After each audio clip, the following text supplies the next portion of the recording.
Hey, good morning, everybody. So, getting the day started. This is the day after the earthquake took place, and we've never seen not one iota of damage, which is just amazing to me. As much as we felt the house moving, don't seem like there was any settling. That's another thing you want to watch out for, being near a beach and all, is that the soil can liquefy and it can, in that shaking, it can settle your structure down into the ground.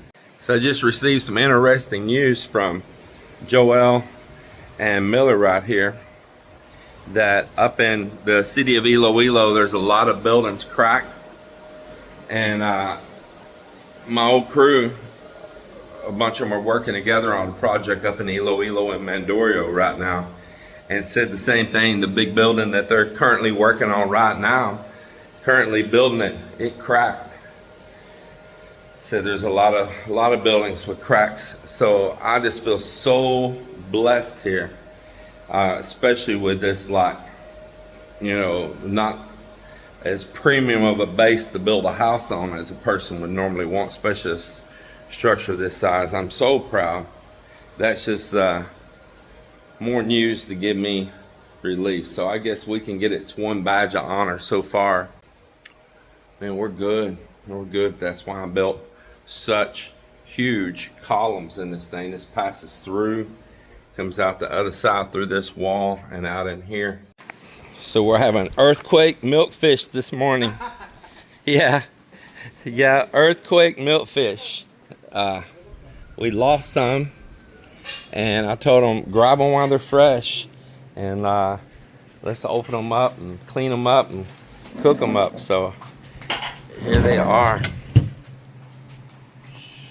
Yeah, they were young still. I hadn't completely matured, but we don't want to lose it. So how are you today, Mel? Come up here a little closer if you don't mind. Wow. How's your head? Still crooked? Still cricket. A little bit busy. Not busy, but yeah. Yeah, you hit it to the bone right there. And now you do look like Manny Pacquiao now. You like Manny Pacquiao's sister. Is that you? Is that Manny? Manny Pacquiao?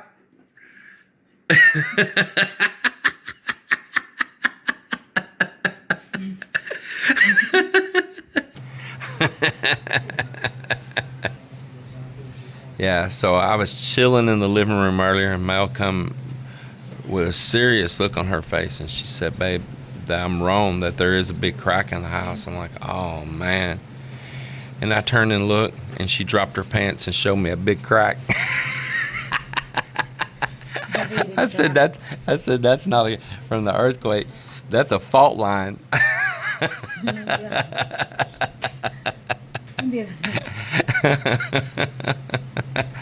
Man, I think that's where they mine the coal, man. They look like charcoal. So I want to show this. This is a handrail. This is offside the bridge down here. Now what I'm referring to is the earthquake video. Melinda shot through the side right here and was climbing up. That's a drop off, and whacked her head instead of simply being on the sidewalk coming up on the bridge. So it's not the bridge's fault. It's not my fault. It's funny how people try to point the blame at me like it's my fault she hit her head there. Well, let's look at this. This is the bridge, and that is hand railing coming up for the elder people that have something to grab a hold of on an uneven surface, to grab a hold of and start up right here. This is not a step down right here, but my wife is notorious for doing that, and I'm sorry if y'all, like some of you, felt like, oh, you didn't give her the proper sympathy or care. She is notorious for this, of cutting through everywhere, climbing through, instead of taking all these well-defined paths. Lots of well-defined paths. Sidewalks everywhere. Spend all this money to build sidewalks, and she's going to cut through into the side of a bridge.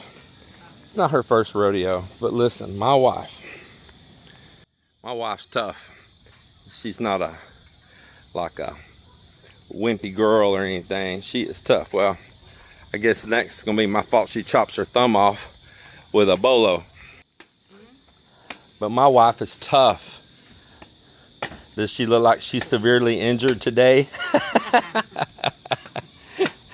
Yeah, they don't know. They think, oh, look at this mean foreigner. Like I should just be calling 911 for you at the time, you know. They don't know. I wrote a couple of them last night and I said, man, y'all don't know my wife's tough and carries a knife. Right now she's wielding a bolo. It's just scratch. Yeah. Scratch, but it hurts. Shit. Yeah, you rang it pretty good. And she don't like a whole bunch of drama attention. She'd rather be left alone. So once I saw she was kind of all right and just rang her bell some, I said, just take it easy with her. I know my wife better than y'all know my wife. That's all I can say. Of course, I checked on you many times throughout the night and tried to get you to stay up last night, not sleep and all. But It's just Melinda don't like to be babied. It's just knocked my head, but it's not that really bad, you know. That, Yeah. So it wasn't me trying to be insensitive. I know my wife. I don't want to get it all poured down in front of her right now. You got a glass there?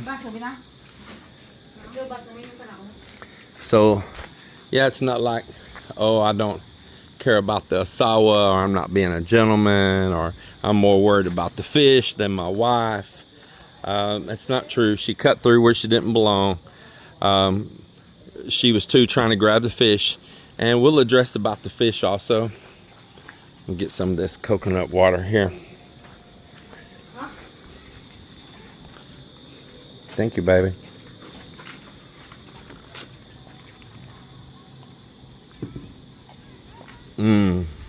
That is so good.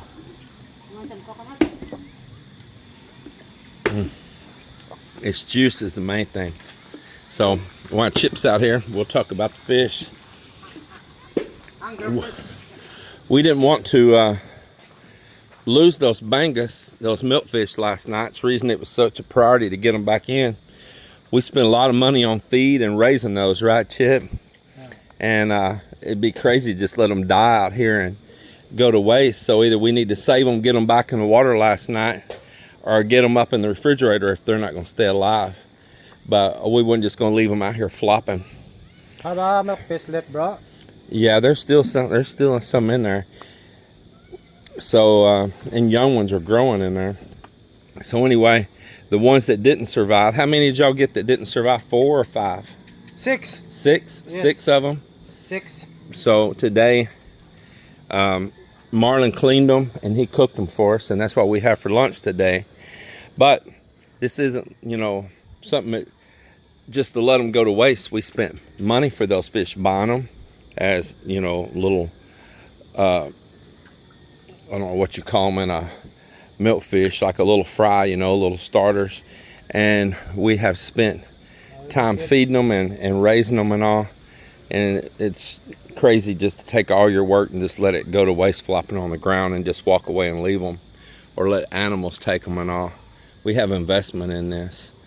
So that's why there was a little bit of importance on that. I'll address something else last night. Somebody said, oh, he blinded her with his torch, you know, the light here on the camera. I blinded her with the torch, and that's why she hit her head here. Again, she shouldn't have been coming through right here. This is only like a 3-foot piece sticking out right here. And really nice mahogany. It is a handrail. If you go down here, I'll step down.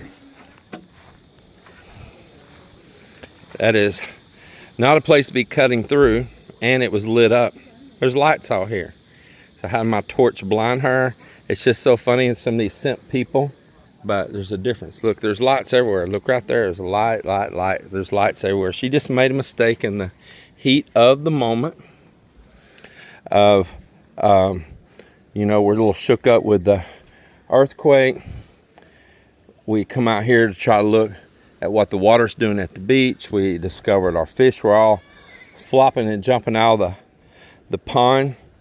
So I think that's pretty telling that it stirred those milkfish up. And now milkfish will jump. There are some jumping fish.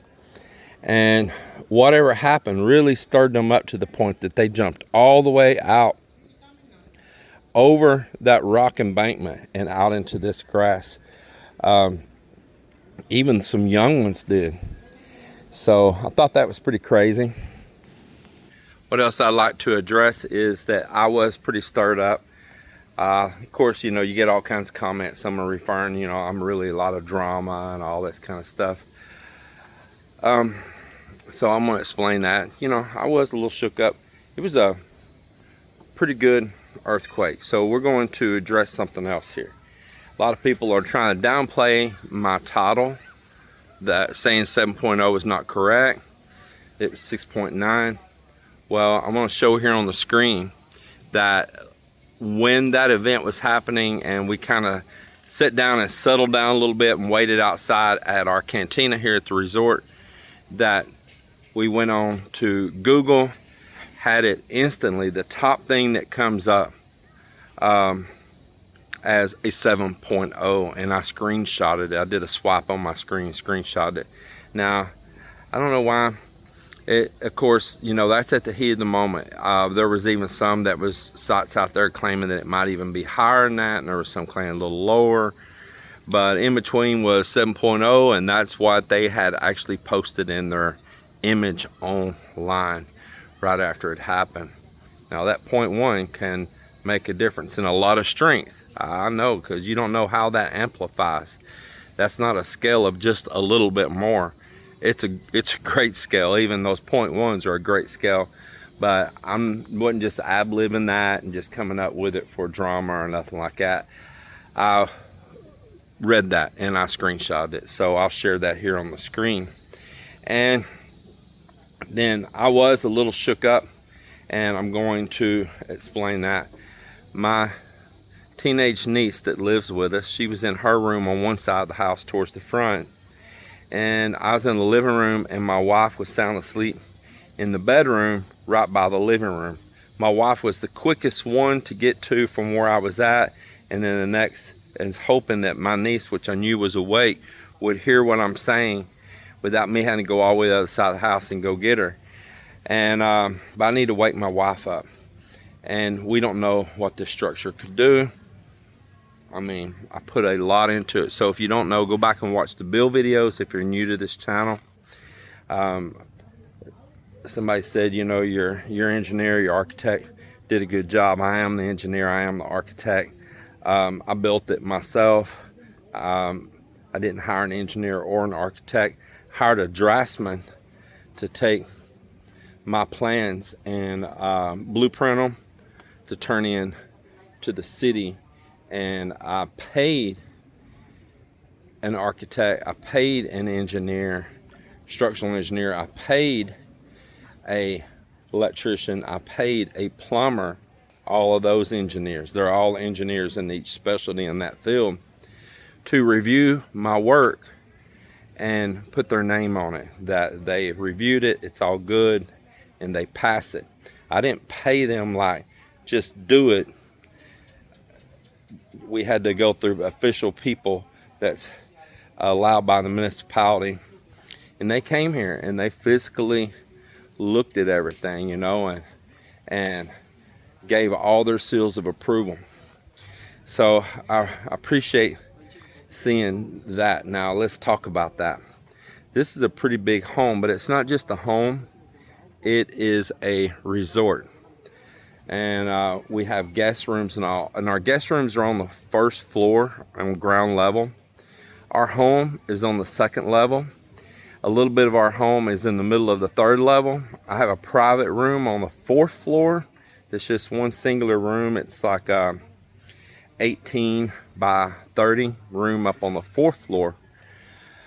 But you hear fourth floor, and then you can go up on a ship style ladder to a fifth story view deck, and you can take another ship style ladder and go up to a 6-story observation view deck that you can look way out.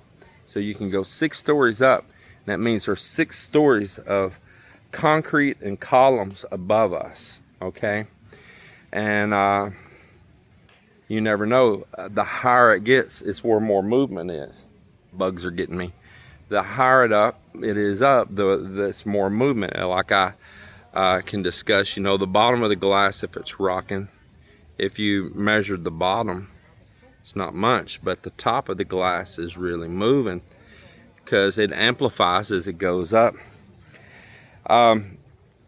So of course, you know, this is the first earthquake of any size. We've had some tiny tremors that's come through since we built the house. And, you know, they even called the Titanic unsinkable, remember? It was even deemed the unsinkable ship, and on its maiden voyage out, it sinks. So, and that was like supposed to be these top-rated engineers.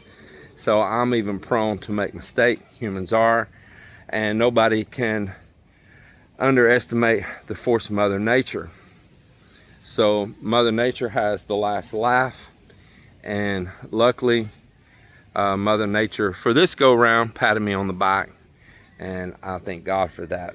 I thank the Lord really for that. But unlike the locals right here that, you know, they might have some stuff fall or shake their you know, walls in their house and their bamboo and all, they don't have the chance of something other than it might be a tree, or if outside and shook these trees and coconut him in the head.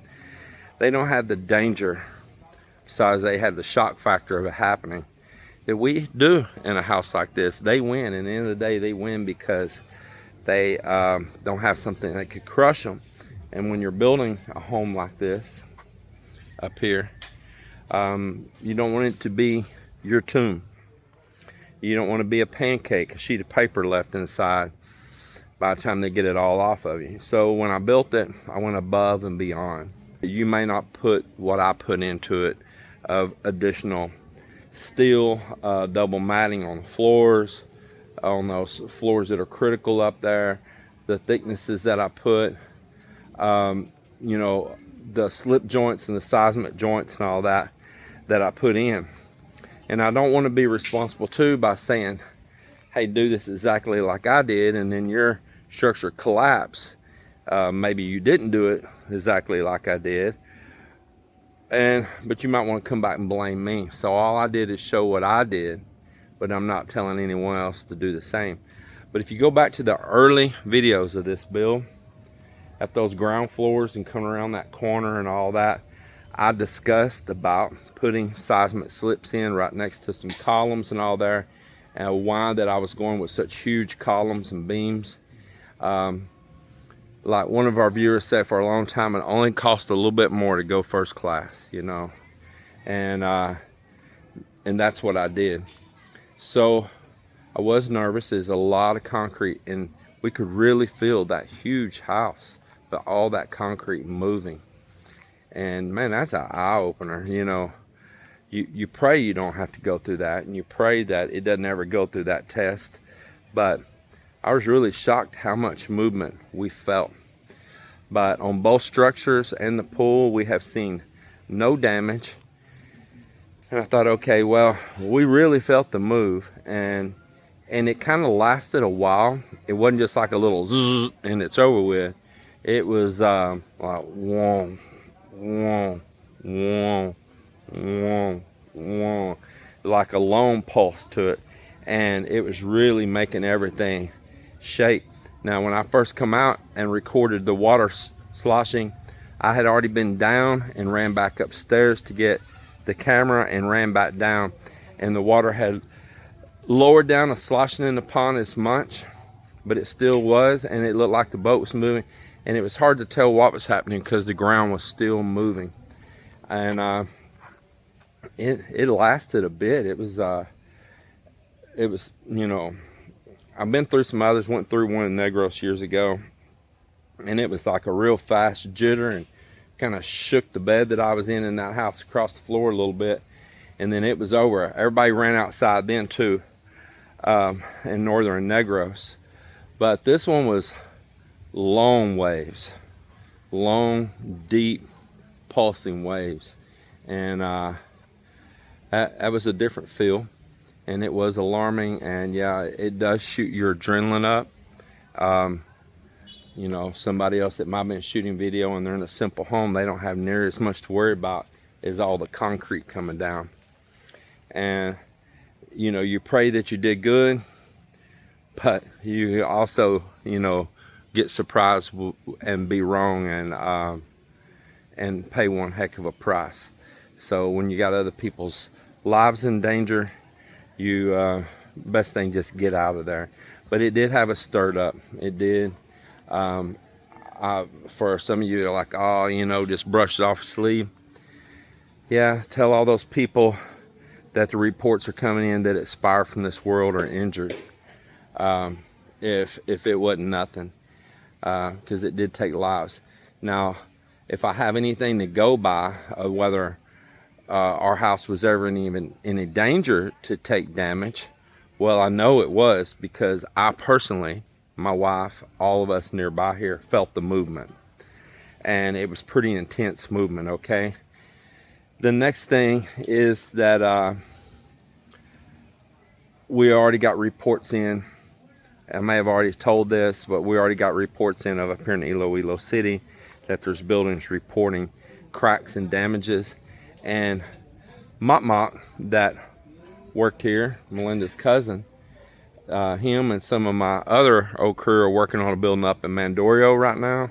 And they said even the building they're currently working on took cracks in it.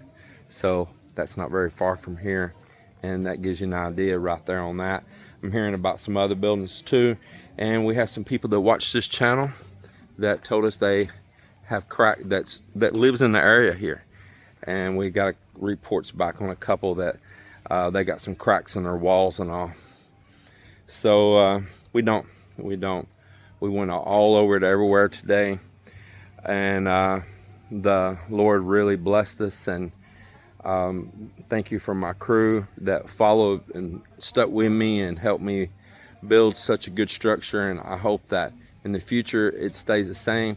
Even the pergola, even that we wanted to stay away from last night, it all held tried and true. So we were really blessed for that. Now I want to talk about one more thing, and then I'm going to wrap this up. And that's where we're built at. So we're at the beach right here. Open up to the Iloilo Gamera Strait on the Panay Gulf, which joins into the Sulu Sea and over to the West Philippine Sea, if that gives you a little bit of perspective. On a map, we are directly west of the epicenter, actually like a little bit west southwest of the epicenter across. And some reason we really felt it over this way, because I've talked to some people that I thought was way closer to the epicenter but more north of it, and they didn't have near the feel of it as we did back over this way. And I'm getting a lot of reports from viewers over in Negros and all that really felt it. And some of them were even on video calls with wives or girlfriends and even seen it through the camera. I happened to be talking right when it happened. So let's talk about it being here at the beach. Well, there's a parable or something in the Bible, I think, that Christ is speaking, and he's talking about the man that builds his house on the stone and the man that builds house in the sand. So I guess I'm guilty. And the thing about building near a beach and where there's a lot of sand is that during a quake, the soil, the sand liquefies. So if you want to understand that, you can, get like a Tupperware dish or something like that, put just a little moisture in it, but then put it on something that vibrates or shakes, and you will watch how it moves and flows just like water. It liquefies. And when you shake something, let's do this. Say you get a pot of sand, and I step over here, it's getting darker and darker. We'll step over here for better light. So you get a pot of sand, say a rectangle Tupperware dish or little foot tub or something, and put sand in it. Now set a stone or a small brick or something on top of that. Now shake it and see what happens. Of course, it's going to sink in the sand. Same thing here, just on a way bigger scale. So when this house was getting permit to build and all, one of the first things we had to do is we had to have core samples done. And they drill down, take core sample, and they're looking at your overall plans of how heavy and big a structure you're going to build, and they're saying how deep you need to go with your footings. Now, a footing is going to be where you're going to put a pier down, and at the bottom of that pier, it's going to have a footing. Let's say if it's a meter by a meter, or meter and a half by a meter and a half, and that's a foot at the bottom of that pier, that column, that's sitting down on something that's considered to be a strong enough substrate underneath. So we had ours core drilled here, and they did it, and we have to wait for the analysis report to come back, and it goes up to the municipality engineering office, and they gave their recommendation, and that's passed on down to us and told, and this is what we have to do. But I went above and beyond that. So each direction, I went an additional ½ meter more on each one of those footings and oversized them. I put larger and tighter grill of steel in that footing, and I kind of made like a little lip, like a cup around the edge of the footing so it would cup in, and it would create almost like a suction to where it wants to hold in place. Like if you stuck this cup, this glass, upside down on something, it will form a suction. You know what I mean. It forms a suction. So I created a lip around it where it would create a suction and hold it in place. So I went above and beyond on that right there. Oversized my columns and went a little bit bigger on them. I doubled up the steel in it, 16 mm, and doubled it up because I wanted to meet the demands of knowing that this is a country full of calamity. Volcanoes, we experienced already a volcano near us that erupted earlier this year and also last year. And we had ash fall out from it over here and all, and my wife's family being from here, her mother and all generations, it's the first time they took ash fall that they ever knew of over here. The elders in the community and all talked about it. So when I built this place, I was looking, sorry I'm pacing, but I like to pace and talk. When I built this place, I knew I had a kind of a trifecta of things that I need to watch out for if I want it to last and last me even past my time on this earth, and serve maybe people I love and their kids on beyond me, and leave something behind that I can be proud of, leave my mark on the world, even if it's a tiny mark. And I knew I had a trifecta, because the trifecta is you got typhoons, you've got earthquakes, and you have the possibility of tidal surge, tidal wave, or even tsunami. And so the idea was I built my house up on the second floor. Even if the ground floor would have stayed open columns underneath, I built my house on the second floor, third floor. And the whole idea was, if, unless it's a 60-foot tall, 30-foot tall tidal wave coming in, you pray not, because that would be a very, very rare occasion, but don't ever rule anything out.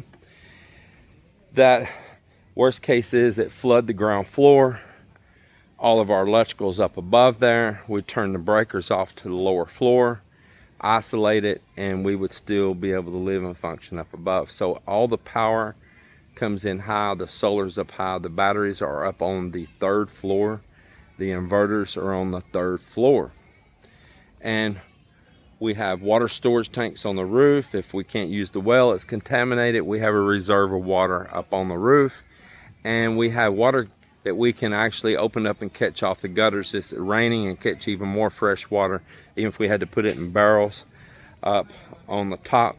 So I was looking at that. Then I wanted to go above and beyond for wind damage, so I buried the steel purlins into the concrete and welded rebar over them before we concreted them, and so they cannot rip off. It cannot rip those purlins off the roof. The purlins through the years could deteriorate if you don't keep maintenance up on them, but the steel purlins, but the purlins just ripping off from wind, no. Then the roofing I put on is the 7, not the 5, not the 6, and it is really thick and really strong, and a huge difference.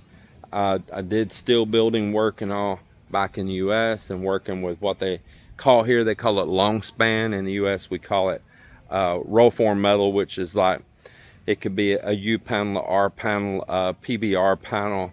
PBR meaning that it has a foot that rests down against the purlin on one side or both sides, mostly just one side because the way it laps, and that's called a PBR.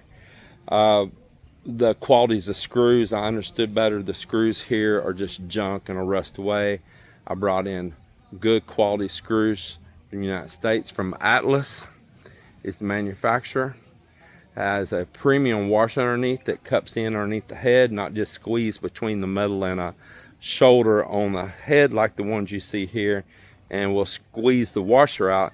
Instead, it squeezes that quality washer under the head and has a cup underneath the head that there's no UV rays gets to the washer or anything, and it's compressed underneath there, and it will last for years and years. So we had done work in we're in the South, and we take hurricanes across the Gulf of Mexico, which is now called the Gulf of America, and we did work across there. So like in Florida, places like that, they had more stringent building codes than what, say, even Texas did along the coast. So your purlin spacing and all had to be set up a whole lot tighter. Your fasteners had to be set up on a tighter grid. Your lap screws, where your sheets lap over each other, and we call that stitching it up, going down through there, putting lap screws in over the top of that hump where your sheets overlap. Properly stitching all of that, and putting the butyl tape in between there, which tapes and seals that. So not only is it bonded, but it also keeps a suction between the pressure differences of inside and outside. When a storm comes in, there is a differentiation of pressure between outside and inside, which can cause water to suck in over the hump if they are not sealed in between there. And so we went through all the means to do that properly. So that was the other trifecta there. So this is my follow-up video. If any of you are new to our channel or curious about what all I'm talking about, go back. There's playlist of videos. There's so many of them of us building the house, building the guest rooms, building septic, building cisterns under the ground, building the pool, building the pond across here in the ground here, which was also working as a buffer between us and the ocean, and also went from being a muddy, nasty hole that was swampy and full of trash, that we turned it into something nice and beautiful, and secured the beach across there. There's videos of us building the cabin. There's videos of us building the cantina. There's videos of just our daily lives, our farming and all back in Texas. There's videos of me, playlist of me building the trimaran out here, and the series of it, and the evolution from that boat being an ordinary little local pump boat, and to rebuilding it, putting an outboard, and then doing a rebuild again and turn it into a trimaran. There's all kinds of series on here. Gardening, being self-reliant. So this place here, we produce our own water. We have rain catchment, but we have a deep well. We have a well here. It's not a deep well. You can only go so deep by the shore or you'll get in salt water. We have a well here, and we have water catchment here. The water catchment is not what we use for our daily life, but being more by the shore here, when summer comes, we like to have stored water to water all of this green vegetation everywhere. So we grow vegetables here, we grow fruits here, we grow our own chicken here, we raise off meat chickens and harvest, we raise fish here that we harvest. We have a few cows here. We have a baby calf right now. We're a resort by a beach in the Philippines on a small property, but we pump every ounce, or if you want to say milliliter of use out of the property, we do. So you might be looking at all the vegetation around but not realize how many edibles are mixed in all amongst that, of tomatoes and okras and wing beans and long beans and basils and chilies and pechay, and I mean I could just go on and on. Cucumbers and melons and pumpkins and squash and papayas and bananas and coconuts, and I mean I could just name forever all the stuff that we have going on here. Calamansi, taro, we have just so much, but we have it mixed in with ornamental at the same time, and it's not just like a blocked off square or rectangle garden. And we have one heck of a life. I have one heck of a good wife, a good family, and I love helping raise my nieces along with her dad right here and their dad and their mom right there. Good life. I appreciate any of you watching our channel. If you found us through the earthquake video, well, I'm sorry that's the way that we were found, but I hope you stick around and watch with us. But prior to the earthquake video, we have already grown a couple thousand subscribers just here recently prior to that. And so I'm addressing all of you new people that came on before even some kind of shocking event like this took place. And I hope that you all can go back through our old content too. I noticed that a video I did about 3 months ago has all of a sudden just spiked and took off, and it's getting a lot of views, a lot of new subscribers on that. I have old videos that even working on farm equipment, John Deere hay baler, tractors, hay cutters, when I was still doing that back in Texas. They still pull a lot of views. There's some home improvement how-to videos that I have done that all of a sudden just randomly pull a lot of views.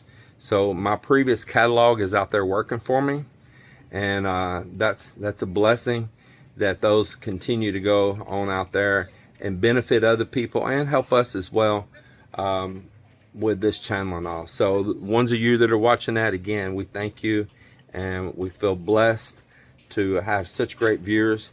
We hope that you also become a great viewer. Chip, you going? All right. Yes.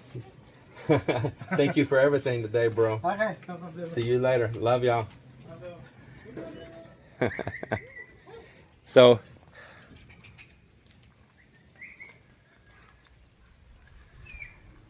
there you have it. Thank you very much for watching our channel. Come see us at our resort. Visit us. You can find us through Facebook on Texas Filipino Beach Resort. At the end of a lot of these videos, I have links to AirBnb, or you can just search us on Airbnb. Again, Texas Filipino Beach Resort. We're also on Agoda. I would choose that as the last option because Agoda is so slow to get us paid. Airbnb is wonderful, and I hope that you stick around, come see us, come visit, be a part of our lives, be a part of family. We make so many wonderful friends through this channel that we have built great bonds with. It is the greatest reward there is for this channel, is the friendships that we made. Thank you very much, and everybody take care. God bless, stay safe, and we'll see you on the next one. I would like to send to those people that sending their concern, and they keep and to all your comments that sending all your concern to us. Thank you so much. Yeah, thank you very much for all the well-wishing and Yes. and the concern. Listen, it's not about us. We're just YouTube channel, and we're sharing a live moment that happened. It's kind of shocking for us. We're not going to deny. The real prayers of concern go to the people that was close to the epicenter, that lost lives, and that toll is still rising. The families that are suffering right now, the people that lost real property and all. Of course, us being a build channel, and this was a stress upon our build, that my main thing was a real event, and to see how it held up, because it was a lot of movement, wasn't it, Mel? It was pretty shaking around and made us dizzy and really bucking the furniture and all. So yeah, yes. But this isn't about us. We're just sharing a little piece of the pie of what happened out there, just a real-time event, because we are vloggers. But the real care and your prayers and concern go to those people near the epicenter that had real losses. And all your cares. But we thank you. Especially like when I knock my head. Yeah. It was just a lot of stuff crazy going on in the moment. Thank you all for the kindness and everything with us. But I'm telling you, it's not about us. We appreciate that. Thank you for the care. But the real story is the ones that's suffering real losses and tragedy right now. And that's where our hearts go. Everybody take care. God bless. And we will see you, hopefully, on the next one.